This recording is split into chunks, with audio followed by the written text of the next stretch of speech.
bomoni bilili oyo tambola mikolo oyo ya gouverneur ba Congo oui esengeli ba landele toyeba noko yo maboko na sima ya nani na biloko tena ozoko tiani kisozo pakola ya kosuka maboko ya quoi il faut interpeller toyeba. Il faut m'interpeller, vous avez été élu, c'est vrai, je vous respecte, Excellence, monsieur le gouverneur, mais ici, pour raison d'enquête, celui que vous avez touché, là, c'est la première institution du pays, et nous devons vous nous devez des explications.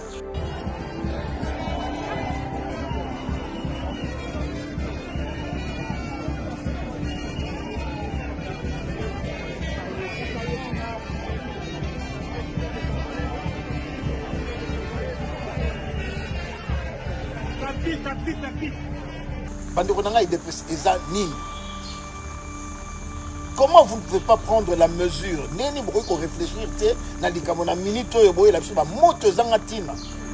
Le problème c'est quoi? La base est en train de rechigner.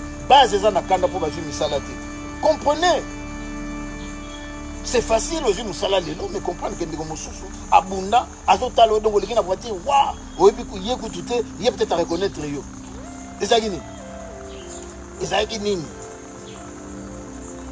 Il faut expliquer et pourquoi dans ce moment-là, en plus vous êtes docteur.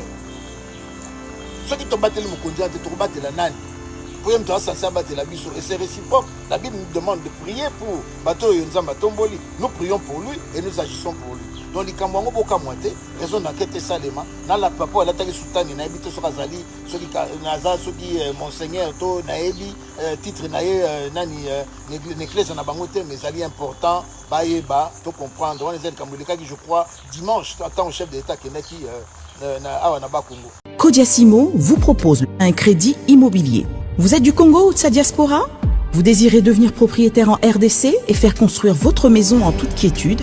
Obtenez votre crédit, puis commencez son remboursement uniquement dès la livraison de votre maison.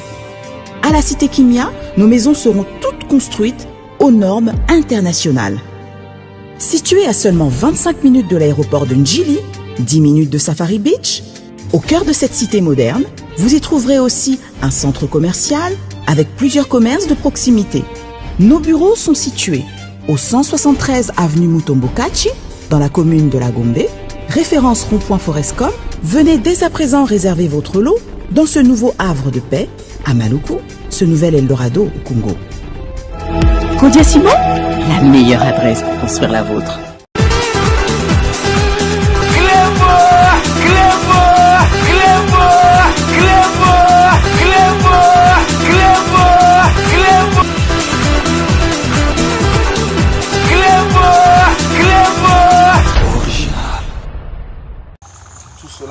Pour l'éveil patriotique, pour la population, pour la jeune, mais pour comprendre que tous les gens très délicat. Je salue mon frère Alidor de là où tu es, vraiment merci. Tikana Betelo Maboko, pour la conscientisation.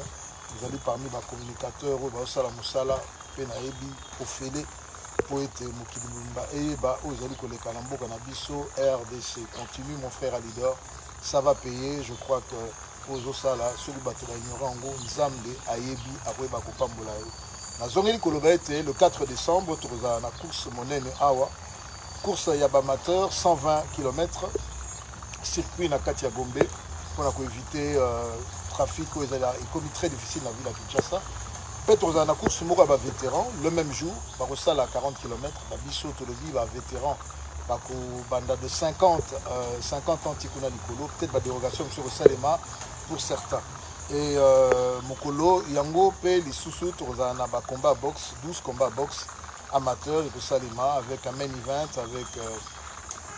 avec notre champion super welter. Merci de Konanga Benjamin. On est ensemble, les leaders, on est ensemble. Naebi Kebele, Bokoti Koti, Bokasi, on est en masola politique. Bon, les deux, on a Sabino. Toujours dans formation à terrain. Bon, les FARDC se débrouillent dans la mesure du possible. Kassiboy Bagete Bitobo, Tozanamoya Bitumba Ezali, Tobunda contre Mokili Mobimba, Tobunda contre Bayoyo, Bainia Congo, Bayoyo, Balingete, Baboto la Biso, Biloko Yo, Nzambe Atiana Mabele na Biso, Biloko Yo, Ezali, debout, Longolakal, Biloko Yo, nzambe apambola biso na yango et mokili ezali kotelema biso po na yango. Donc tokozwa temps bolandaka biso, tokozwa temps bolandaka page ndeko nanga leader azawana, c'est parmi, comme je vous dis, l'un des grands communicateurs au Tozali Naye, un communicateur qui fait un excellent travail avec des informations très valables et très sûres. Boy barabi ete bandeko po mingi boka na page na biso no commentaire oh papa Abraham zo tava biloko kala boy na boy naza na domaine d'information yo sauté toujours pas baninga to zape na moi groupe baninga to vendre l'information to na bandeko baza na terrain kuna oyo bazali pe kotina biso ba l'information oyo to moni to sengeli ko pesa bino na yabi ke tango chaque fois FRDC betaka masasi makasi elongaka bolibo mona to posé bidende mendeko nanga yebisanga yo bi Facebook lokola ngai soki na tie na page na nga bidende to mito abato panzana to ekatana boza sur page de continuer te ba kokata donc bablo mususu tina mo pe ko tuta tina par messenger so to yebisi bino to buki lokuta te po eza na tina mo te parce que lokuta et matalwa sensé mais vérité ya ranango na escalier donc ça sert à rien to beta bino ba main libre blo mwande wana ça n'est pas dans nos habitudes donc koloba ete to bondela. Bondela, c'est une chose, mais tout ça la paix. Diaspora Tirana rappelé Bino, c'est pas parce que c'est mal. En 2013, aux États-Unis, Bitumba et Salamra en 2012, on a créé groupe Moro na Benga Kango Goma 2013. Et tu récoltes à niveau à Washington, je crois une histoire comme 2 tonnes, il y a un médicament, il y a un moins belé, il y a un autre frétard qui est à Goma. Je crois que Bino va trouver la diaspora, on a Bino, on a Moussala Nenge Sengeli Bosunga Mboka. Ça ne demande pas de masse, Botin de Langa Yangote. Botina nga yango te pona bako namoni ndeko moko zela ndeko na peso réponse na yo au combien le moko malamboli misara je change pas de sujet au combien wa monsieur Martin Bala qu'est-ce que vous attendez pour publier le contenu des accords signés le gouvernement de Kabila et le M23 je crois que na page nanga ndeko tuni mutuna mo kitoko na tiela bino vidéo ya mfumu toto un communicateur je crois c'est également un patriote pour na l'époque azalakana Joseph Kabila Bassa Lelongo ce qui les loyo a vu courage, honnêteté intellectuelle, ya koloma kamazo loba, document wana, trouvé bako bimisango. Ça ne nous engageait pas nous na pouvoir lelo, mais bato ba si ça nous touche na cadre de continuité ya nani ya pouvoir kolobete. Si le M23 signe avec le gouvernement de Kabila, le gouvernement Tshisekedi doit admettre cela, trotika la kondimangote. Koza biloko torondima na biloko trotika la kondimate.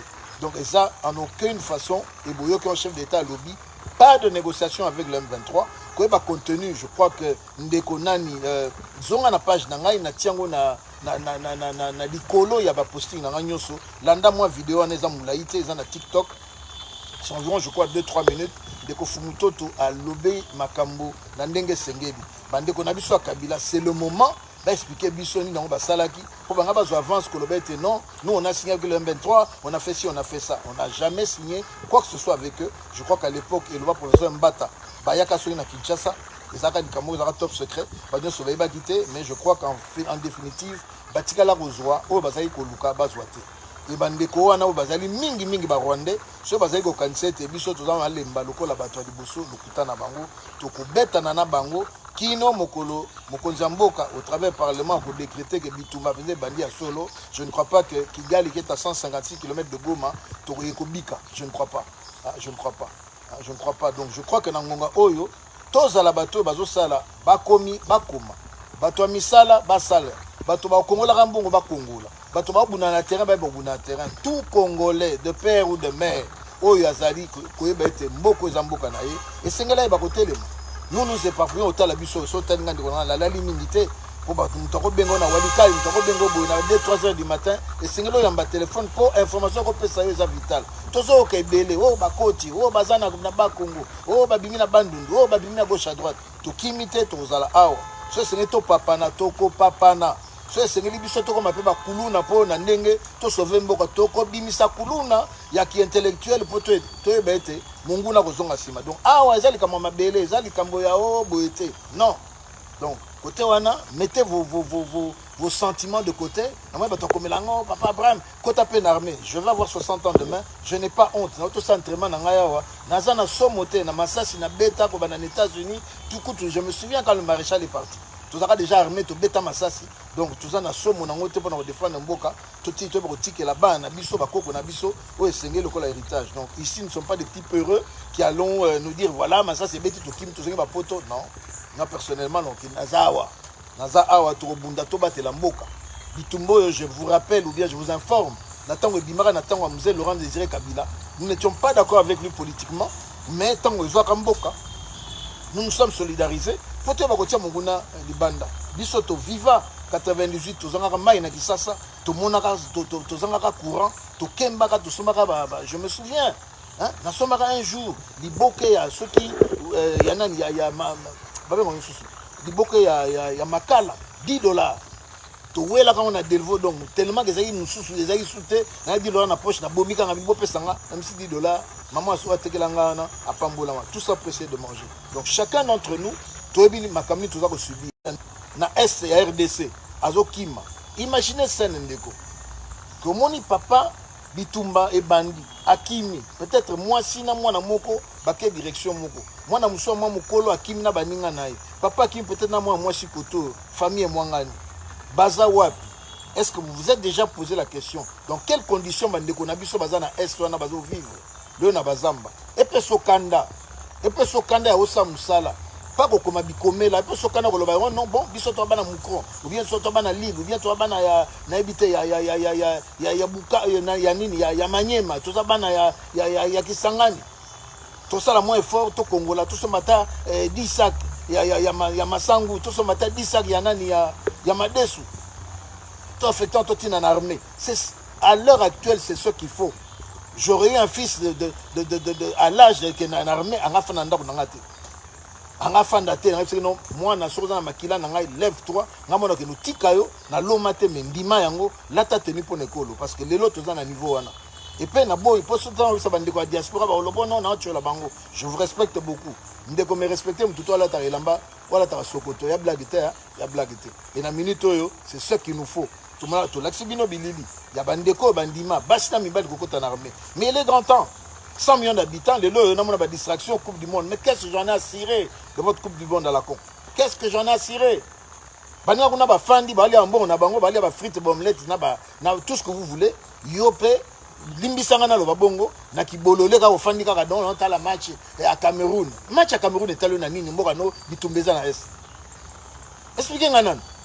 Au match à Nigeria, oh nini. Donc yo na kibolele na yo bazo boma ndeko no bazo boma famille no na Congo ofandi pe na TV normal ozo mela coca otepe payason ozo na popcorn le match de la Coupe du Monde là boyela nga biloko na teke o tuna nga o no ba match botala ba match na bino moko ça ne m'engage pas, ça ne m'intéresse pas. Ce qui m'intéresse c'est voir ndeni tukobenga na banyanga la kata oyo na kata territoire na biso to si salikambo yo une fois pour toutes 2023 to kena maponami o kolonga alongi. Ne venez pas me distraire sur des histoires qui me n'abonnent AVC inutilement parce que les amis ne comprennent pas. Parce qu'au lieu d'avancer, on recule. Au lieu d'avancer, on polémique. Tu polémiques sur quoi? Bon, moi, il y a un mikolo, il y a gouverneur à Bakongo. Oui, et c'est un liba, balandele toyeba. Noko, il y a un bon nasima, yana nabilo tiana, ozo tiani. Qui sozo pas kola ya boko, il y a quoi? Il faut interpeller toyeba. Il faut interpeller Yondeko, vous avez été élu, c'est vrai, je vous respecte, Excellence, monsieur le gouverneur, mais ici, pour raison d'enquête, celui que vous avez touché, là, c'est la première institution du pays, et nous devons vous nous devez des explications. Et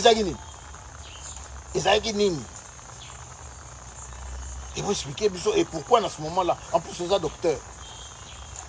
Ceux qui t'ont battu le Mokondian, tu t'ont battu la nani. Et c'est réciproque. La Bible nous demande de prier pour Bato Yonzamba Tomboli. Nous prions pour lui et nous agissons pour lui. Donc, les Kamwango Boka Moite, raison d'enquête Salema, dans la papa, elle a été soutane, Naïbi Sokazali, ceux qui Monseigneur, To, Naïbi, titre Naïe, Nani, Néclès en Abangote, mes alliés importants, Baïeba, tout comprendre. On les aide comme qui, je crois, dimanche, tant au chef de l'État qui est qui. Donc c'est important de battre la mokonzi. Boki va professeur Salemi et Lobami. Boki makamwebele batubayoki yoki à gauche à droite. Laissez-nous pour des raisons de sécurité, tout serré. Et c'est la même chose, je change de sujet, je vais un peu parler ici de l'UDPS. Bandironanga UDPS eza nini. Comment vous ne pouvez pas prendre la mesure? Neni broko réfléchir té na likamona minito yo boye la biso ba moto zangatina.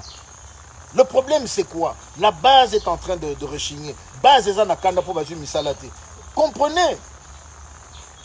C'est facile aux yeux de lelo, mais comprendre que nous sommes abunda, azotalo, donc les gens voient, waouh, il y a peut-être à reconnaître.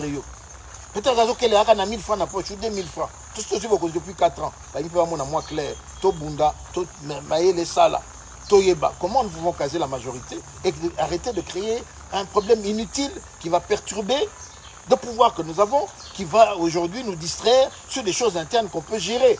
Bah, saute du mur en infotique.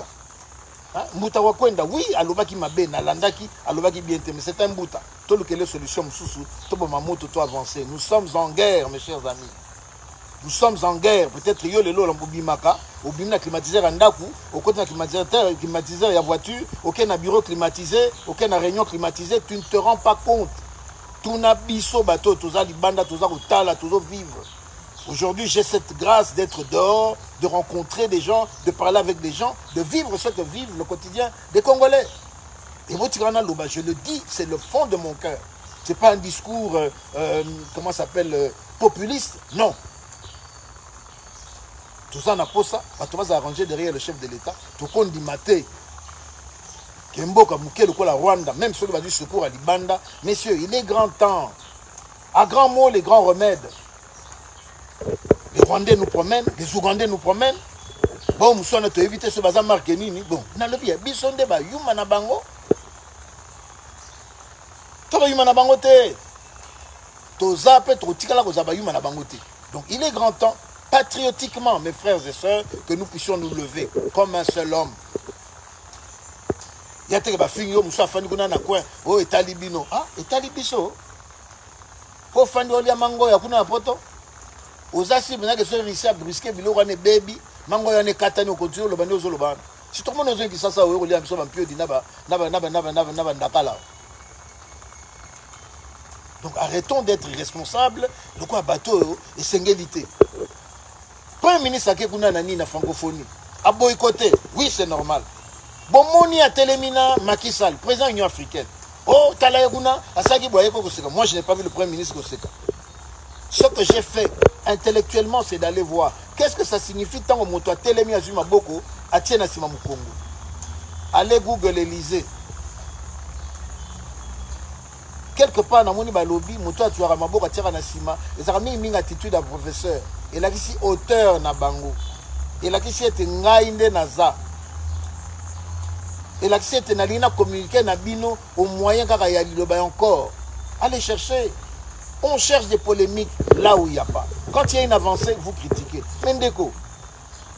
Et c'est mon nom, Ezawa, puis ceux qui lobby. Imaginons, et je prie Dieu que ça les mate. Que Bakangamwa était un mboka nabiso, va déclarer un mboka mouroubou. Il y a un blâmer le bananga, il y a un pouvoir nabino. Ce qui est coutu dans Nzela, il y a un peu de kofi des fois.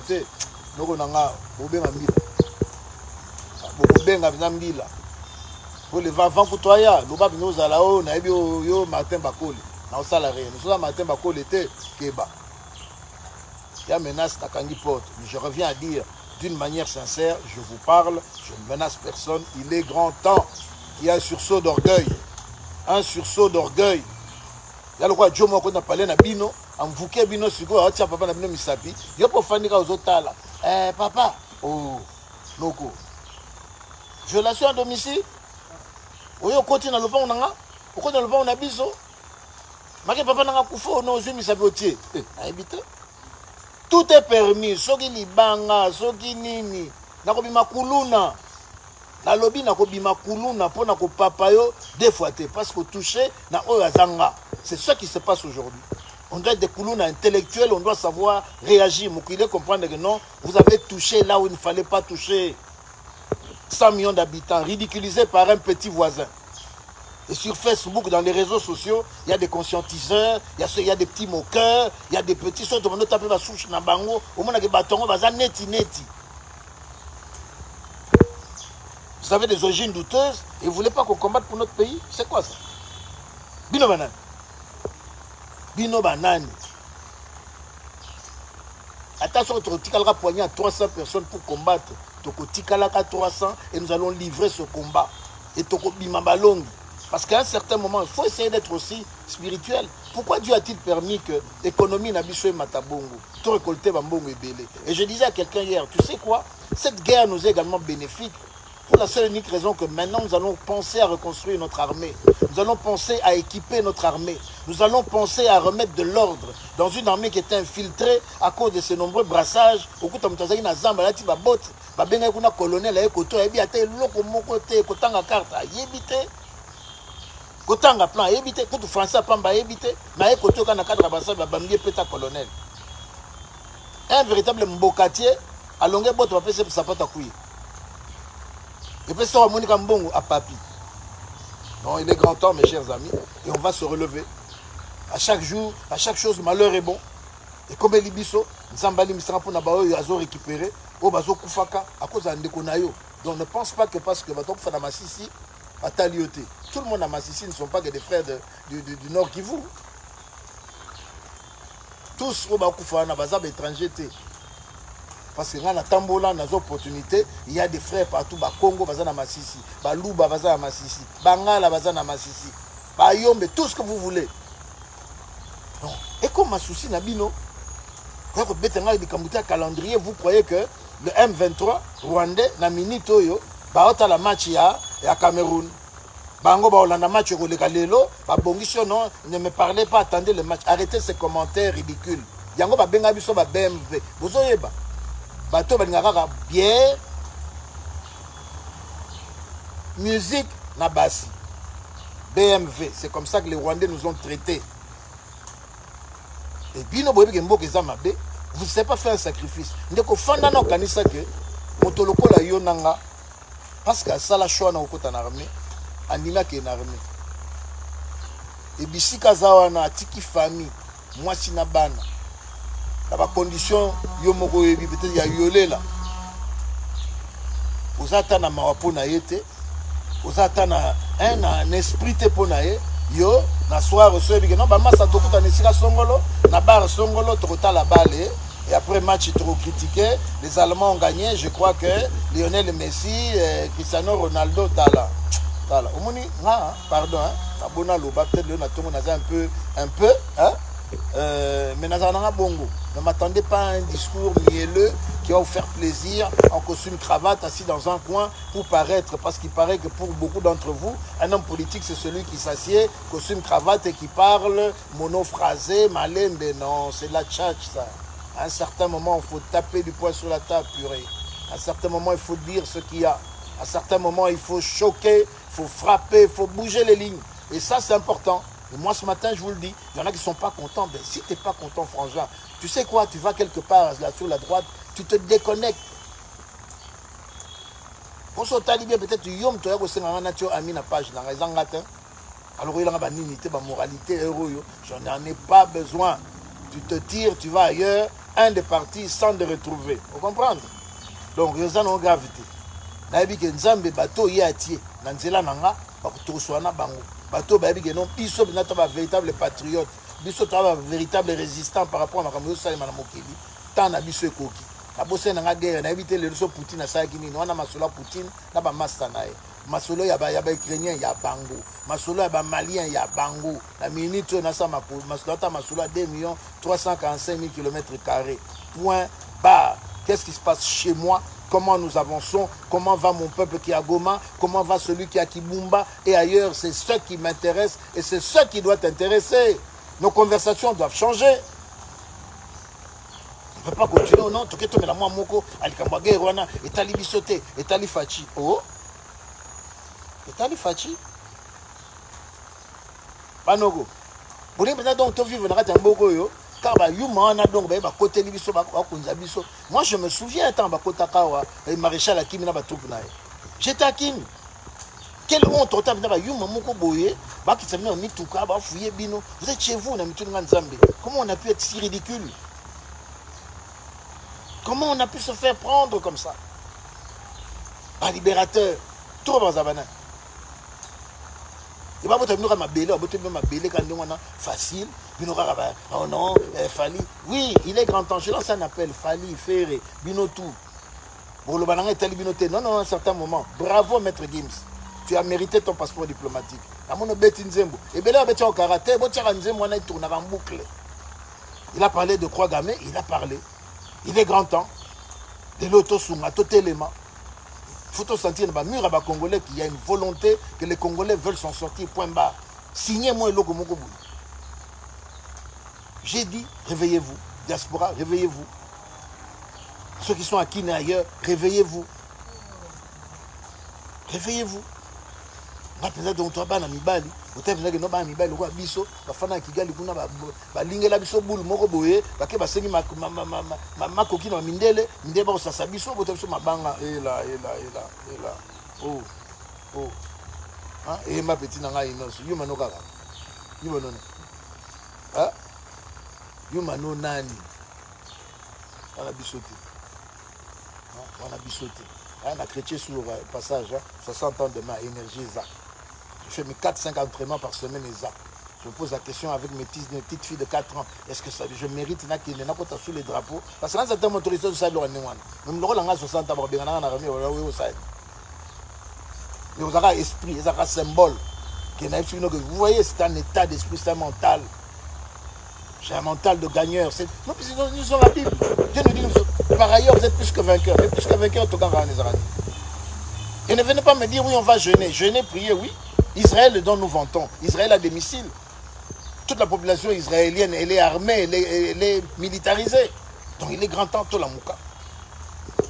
Ma solo, ils ont raté au nôtre, mais la top, autre, mais la whisky, autre, mais la tembo, champagne, non. Même ceux qui m'appelaient, Abraham, qu'est-ce que tu fais pour tes 60 ans? Je ne fais rien.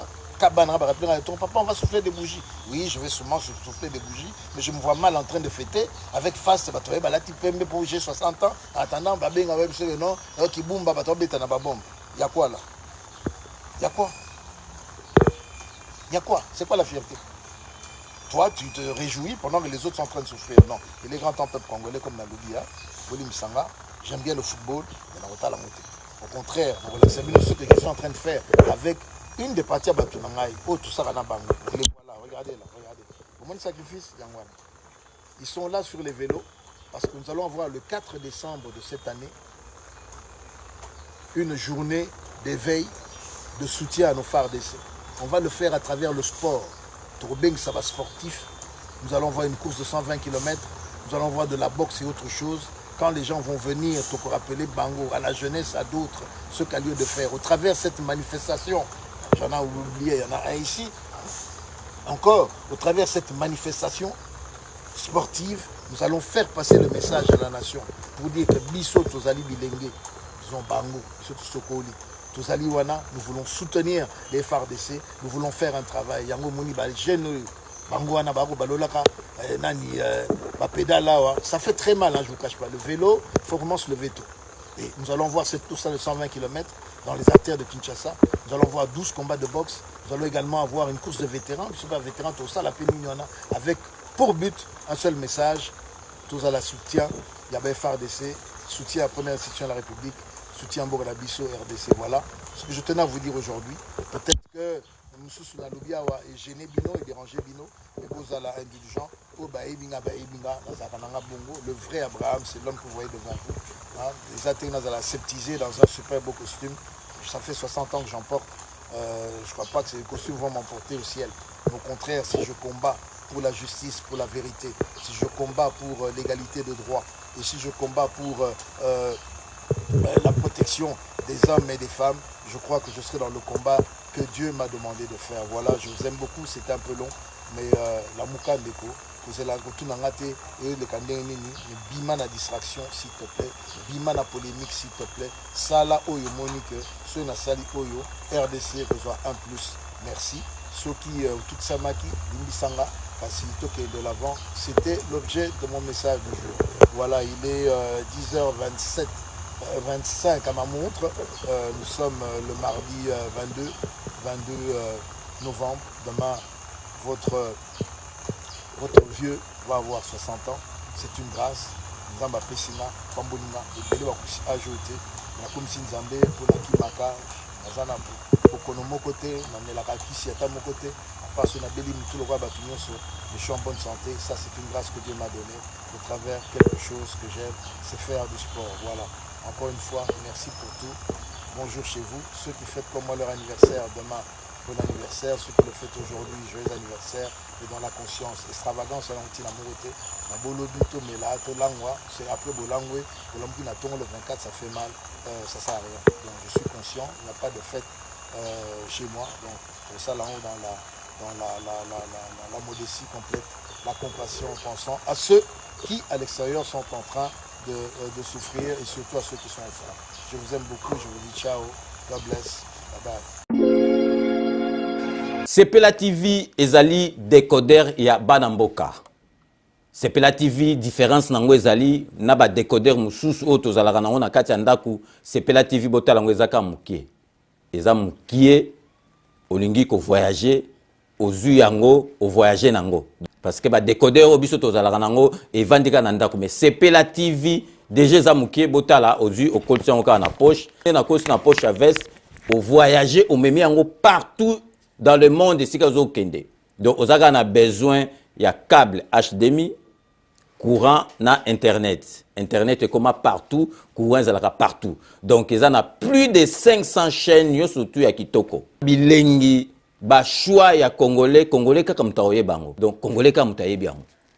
Congolais kaka mutaoye ba elengi nini yo kaka. Donc congolais kaka mutaye bango. Donc c'est relative ça. Ya Banamboka bozwa abonnement nango okozwa ngo ya ne mobimba okozwa ngo pe par mois au bengi bango na ba numéro na bango bozali komona. Donc Sepela TV ezali décodeur ya yo ya ngai, donc ezali ya étranger te ezali ya Banamboka. Avec Sepela TV tout le monde est d'accord et il en restera ainsi pendant très longtemps. Bienvenue dans le monde de Sepela TV. Sepela TV est le décodeur qui vous permet de suivre les chaînes du Congo en direct de la diaspora. Ndeko ya Congo, tunanga ininyo agence Wami service oyo ya madame Mireille Wakanke azawana mobimba pona bino ba diaspora bolingi kotinda mituka toba kolia ndenge na ndenge kohésité na yote adresse Ezase Moko 5 boulevard Ornano numéro 75 018 na Paris 16e awa na République démocratique du Congo na ville province ya Kinshasa boko zoyango na avenue Maringa numéro 83 référence étoile bleue na commune ya Kasavubu soit bo contacter na ba numéro oyo Maman Mireille Wakanke tata pambola yo na yaka pamba te soko moni na ye kombo na yo na témoignage na yo eke musika pe betinga na motema na mona ba agence na sena moi oyo lukute za makasi na ba agence na escroquerie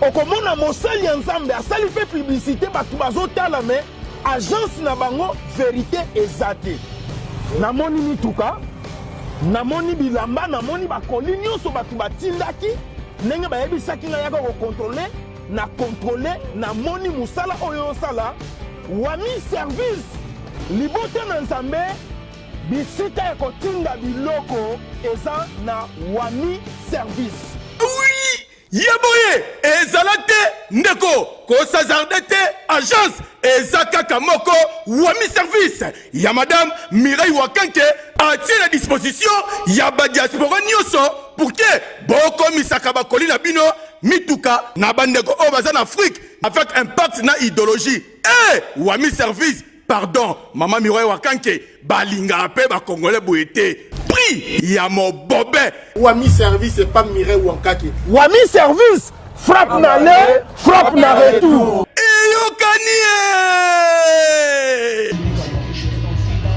Salon number one, c'est elle te coiffer.